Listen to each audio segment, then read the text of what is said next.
Assalamualaikum warahmatullahi wabarakatuh.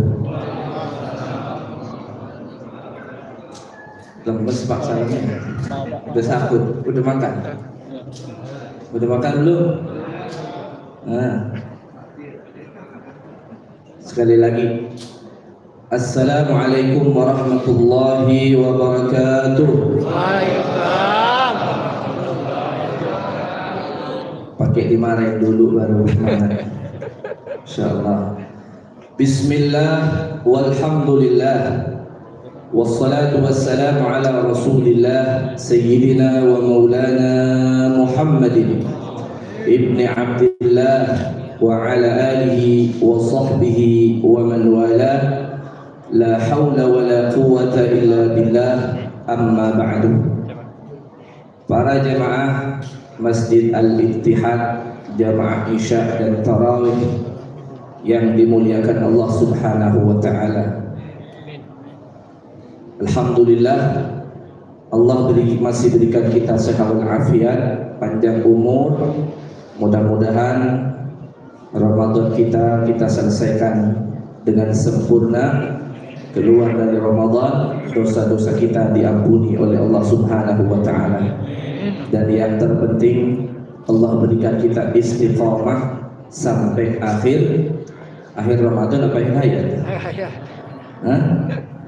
Istiqamah sampai akhir hayat insya Allah. Hadirin para jemaah yang dimuliakan Allah Subhanahu wa ta'ala.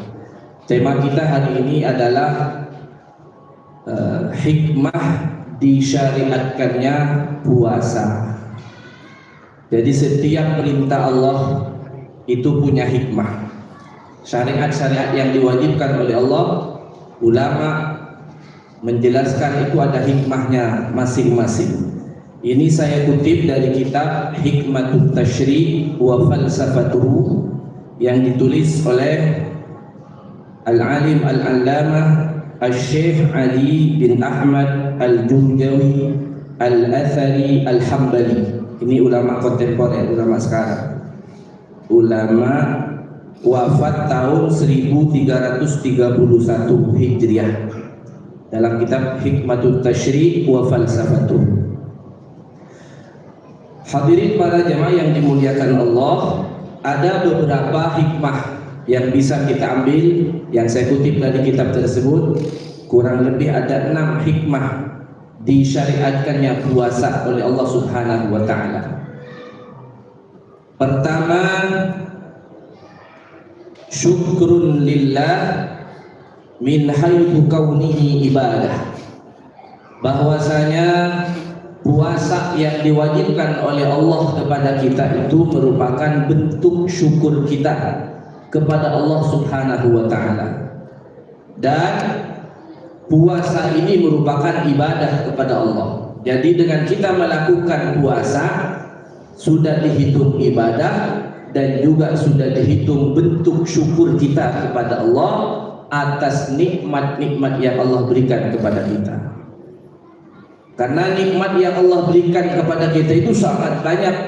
Bahkan Allah menjelaskan di dalam Al-Quran, wa in ta'uddu ni'matallahi la tuhsuha.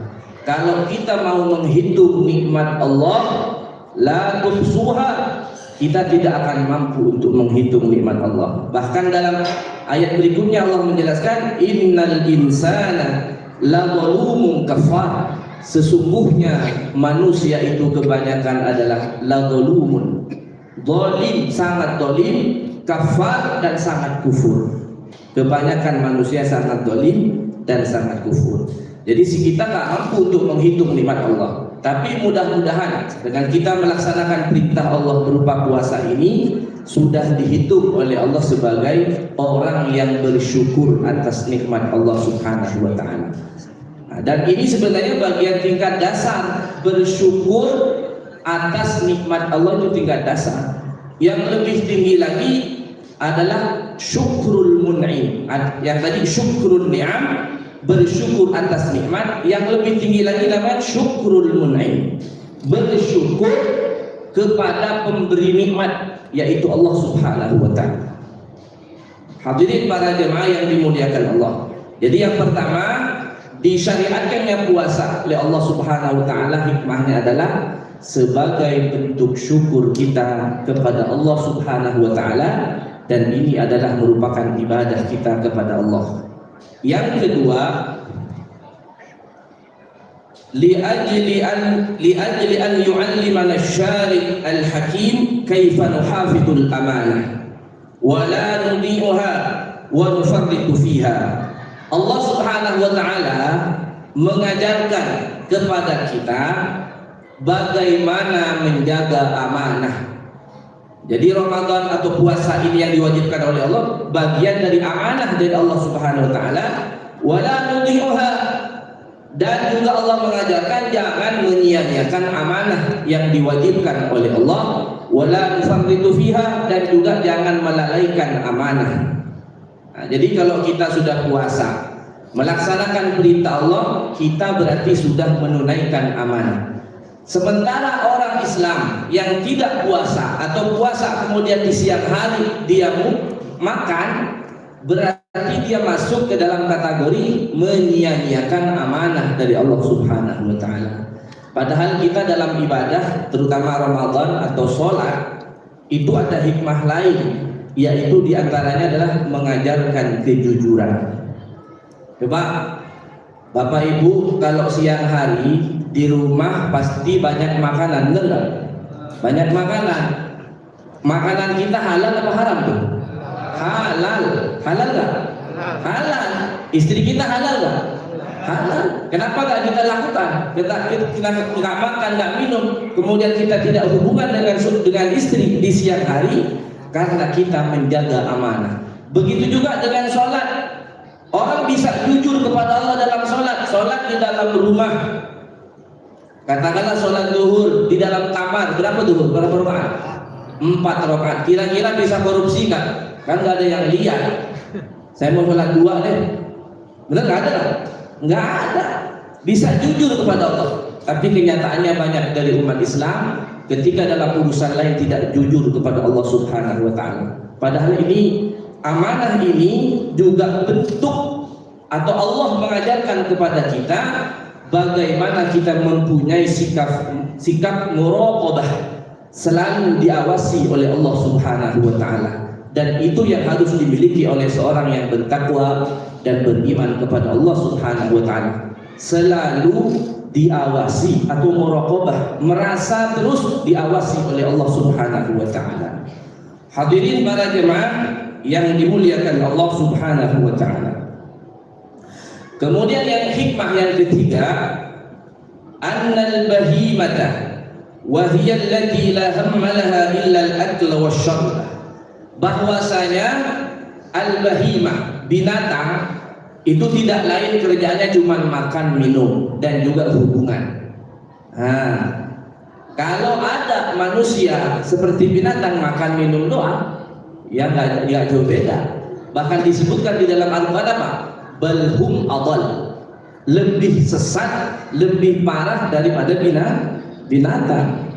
Kalau kita, ya jujur nih, kalau kita kayak Idul Kurban besok nih, dari mulai kepala sampai kaki binatang itu ada manfaatnya nggak semua?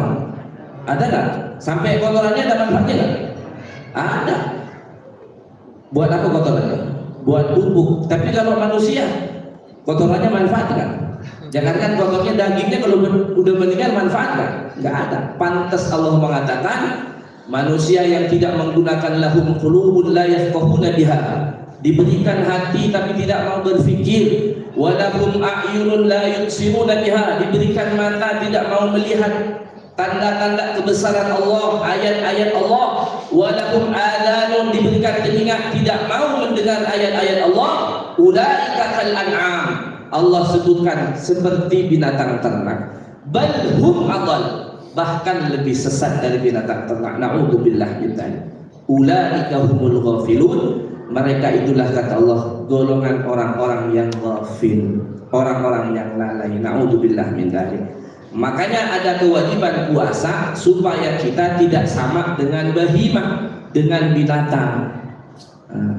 Ini hikmah yang ketiga, bahwasanya kita tidak sama dengan binatang. Binatang kerjaannya makan minum, atau orang-orang kafir disebutkan oleh Allah, rubama yawaddul ladina kafaru law kanu muslimin dharhum ya'kulu wa yatamatta'u wa yulhihimul amalu fasawfa ya'lamun. Kerjaan orang kafir apa? Ya'kulu wa yatamatta'u, makan dan senang-senang. Makan senang-senang, kerjanya kuliner aja kemana-mana, senang-senang dengan, pokoknya nggak pernah ibadah.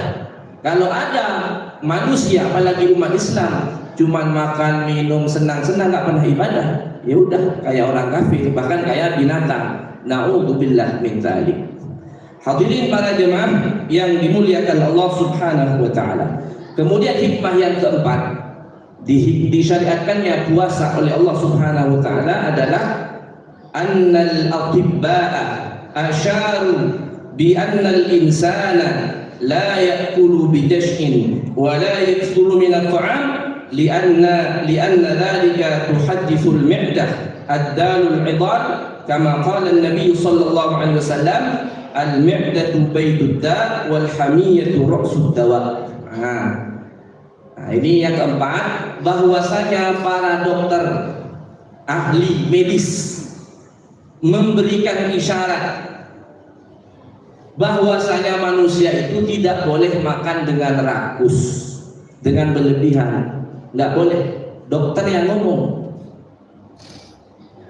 Wala yuksuru minat ta'am, dan juga tidak juga memperbanyak makanan.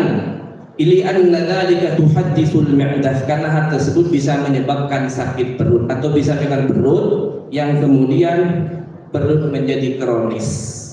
Jadi semua penyakit yang disebabkan makanan itu, yang berasal dari makanan itu banyak, bukan cuma perut, bisa mulut, bisa gigi, bahkan penyakit yang lain seperti stroke, amandel yang di tenggorokan dan seterusnya.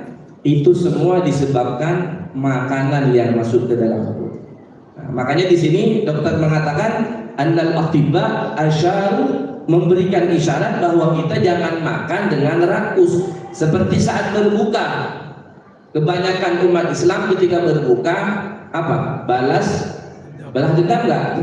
Cuman pindah tayang, jam makannya pindah tayang, bener nggak? Pindah tayang, yang biasa makan pagi nggak ada, pindah tayang pada waktu maghrib.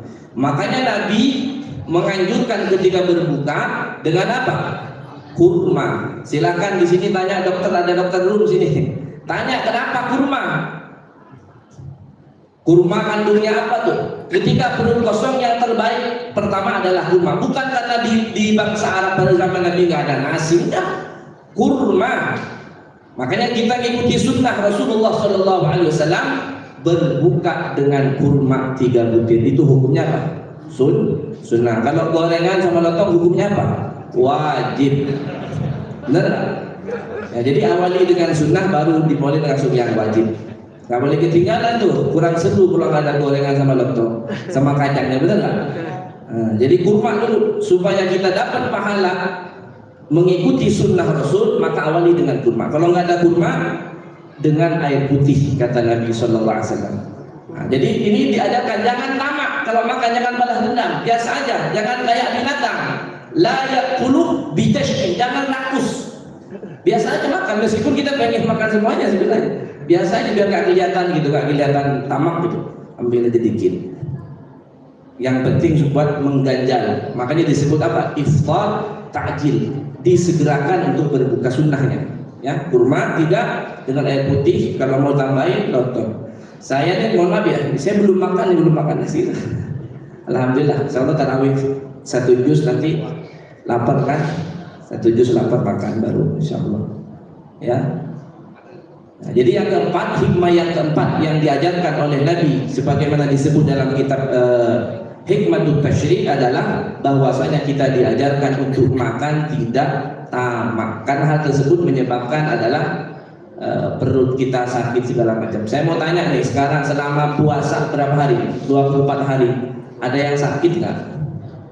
Ada yang sakit nggak? Nggak ada. Tapi nanti setelah 1 Syawal berikutnya banyak yang sakit. Kenapa? Makanan benar. Makanya Nabi pernah mengatakan apa? Sumu tasihhu. Berpuasalah kalian maka kalian akan sehat. Sehat. Bahkan di Amerika saya baca bukunya Dr. Ali Toha Assegaf, ada judulnya nama Smart Healing. Beliau mengatakan di buku itu di Amerika itu sudah ada pengobatan dengan puasa. Puasa, orang kafir tuh puasa. Makanya kita alhamdulillah jadi umat Nabi Muhammad ada syariat puasa setahun sekali. Alhamdulillah juga bersyukur bagi kita yang sudah istiqomah juga puasa sunnah Senin Kemis, Ayyamul Bid, hari putih di tanggal 13, 14, 15 Hijriah. Alhamdulillah istiqomahkan terus karena memang puasa adalah sehat. Ada yang sakit nggak? Ada yang ke dokter?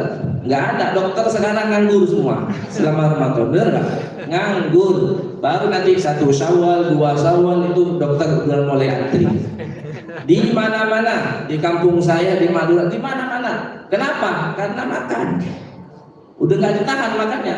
Apalagi di Madura, tanya Pak Muzammil tuh makanan kondang sana, kondang sehari bisa 5 kondangan, lebih bisa lebih. Pindah sana, kalau di istilahnya langgar kalau di sana kan, pindah langgar sana itu nggak dimakan. Gimana nggak? Udah perut kita kecil, lambung kita kecil, yang masuk nggak seimbang, banyak. Bagaimana nggak tambah penyakit? Itu yang disebabkan makanan. Ada juga faktor lain, faktor pikiran, spiritual dan seterusnya. Nah, puasa ini bisa mengobati semuanya, mengobati penyakit fisik, psikis, kejiwaan, spiritual, semua dengan puasa sembuh. Luar biasa. Nah, mudah-mudahan bisa istiqomah terus. Makanya nanti setelah puasa, setelah Ramadan wajib ada puasa lagi, apa namanya? Puasa 6 Syawal. Makanya ulama ada yang menafsirkan begini. Makanya kalau kita baca Quran, sebagaimana disebutkan oleh Nabi, ahabbul a'mali ilallah al-hallu wal murtahil. Yang amalan yang paling dicintai oleh Allah adalah al-halu wal murtahil. Apa itu? Yaitu orang yang membaca Al-Quran dari awal sampai akhir, kemudian ke depan lagi baca. Jadi kalau baca Quran, menghatamkan, gua jangan berhenti di anas, baca lagi di depan entah 5 ayat atau berapa ayat, baru baca doa khatmil Quran. Ada yang menafsirkan ulama, puasa Ramadan ini tutup lagi kan Syawal, puasa lagi, menafsirkan ayat hadis ini. Jadi puasa tutup lagi dengan puasa. Subhanallah, luar biasa penjelasan ulama. Ya. Hadirin para jemaah yang dimuliakan Allah Subhanahu wa taala. Ini hikmah yang keempat, bahwasanya kita dilarang untuk tamak dalam makan. Ada perkataan ulama, man akala katsiran syaraba katsiran. Siapa yang banyak makan pasti banyak halo. Siapa yang banyak makan pasti banyak minum. Kemudian waman akala kadzalik nama katsiran. Siapa juga yang banyak makan pasti juga banyak tidur. Kemudian waman kana kadzalik dha'a umruhu. Siapa yang banyak makan maka dha'a umruhu, sia-sia umurnya hanya untuk makan dan tidur. Masya Allah. Ini hikmah. Ini bicara hikmah, ini penjelasan ulama, nggak ada, cuman nanti dikaitkan dengan hadis seperti tadi sumu, tasyih dan seterusnya. Kemudian yang kelima, hikmah dari disyariatkannya puasa adalah id'afu syahwatil jima', melemahkan syahwat jima'. Nah, jadi kalau lagi puasa, mohon maaf, nafsu kita tuh turun. Seperti anak muda nih, misalkan siang hari diajak buru-buru, kata cewek buru satu, nggak mau, nggak, saya punya kolak, kata. Mau kolak udah nggak? Kan lemah, nafsunya lemah. Sebagaimana Nabi mengatakan, ya ma'syar syabab, ini untuk anak muda nih. Man istata'a minkumul ba'a falyatazawwaj. Anak muda, kalau kamu sudah mampu melakukan memberikan nafkah lahir dan batin, falyatazawwaj, maka kamu nikah. Fa illam yastati fa'alaihi bisawm. Kalau enggak mampu puasa. Apa? Karena puasa fa innahu lahu wija. Karena puasa itu merupakan perisai, benteng. Jadi nafsu itu lemah di bulan Ramadan. Kalau banyak makan, nafsunya tinggi juga, ya. Jadi hikmah yang kelima adalah ad'afu syahwatul jima', yaitu melemahkan syahwat jima'. Kemudian yang terakhir, annal insana idza shama wa dhaqa mararatal ju' hasal 'indahu 'atif 'ala al-fuqara' wal masakin. Yang keenam adalah apabila seorang manusia atau seorang umat Islam berpuasa kemudian dia merasakan yang namanya pahitnya lapar, maka hasala indahu atif 'alal fuqara wal masakin, maka dia akan punya sifat iba, punya sifat kasih sayang kepada fakir dan miskin yang memang mereka keadaannya setiap hari tidak ada makanan. Kita akan tahu tuh bagaimana laparnya seorang fakir miskin. Kalau kita cuma berapa jam? 12 jam dari subuh sampai maghrib, 12 jam kurang lebih nggak makan. Tapi mereka orang fakir miskin tiap hari nggak ada makanan. Bahkan ada kisah, ada di Saudi atau di mana, ada seorang di Afrika nelpon kepada syekh di Saudi, nanya tentang hukum berpuasa kalau nggak makan sahur. Kata syekhnya, puasanya tetap sah. Ternyata setelah ditanya terus, dia nggak sahur juga nggak buka, nggak sahur nggak buka, nggak ada makanan, kelaparan begitu. Akhirnya si syekh ini menangis nggak kuat, nggak bisa jawab. Jadi si ini nanya nih, hukum puasa saya kalau nggak sahur bagaimana? Nggak sahur dan juga nggak berbuka, nangis sih. Nah, jadi dengan hikmah puasa, diwajibkannya puasa, disyariatkannya puasa kepada kita ini adalah kita supaya punya rasa simpati kepada kaum fuqara dan masakin yang memang mereka setiap hari tidak ada makan. Makanya nanti di akhir Ramadan ada namanya zakat fitrah. Zakat fitrah ada di antara tujuannya adalah supaya di hari raya tidak ada orang yang makan, nggak ada makanan, tidak ada yang nggak berhari raya nggak ada makanan.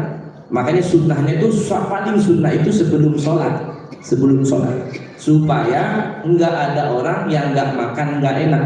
Semuanya harus makanan enak di hari raya. Itu diantara juga hikmah dan keutamaan dari zakatul fitrah. Mudah-mudahan apa yang kita sampaikan pada kesempatan ini bermanfaat buat kita semua. Mudah-mudahan disyariatkannya puasa ini menjadi menambah iman kita kepada Allah Subhanahu wa taala sehingga kita semakin yakin dengan setiap syariat yang datang dari Allah Subhanahu wa taala, kita semakin semangat dalam melaksanakannya. Amin ya rabbal alamin. Demikianlah kurang lebihnya, mohon maaf. Hadanallahu wa iyyakum bima fihi shalahul islam wal muslimin. Subhanakallahumma bihamdika asyhadu an la ilaha illa anta astaghfiruka wa atubu ilaik. Assalamualaikum warahmatullahi wabarakatuh.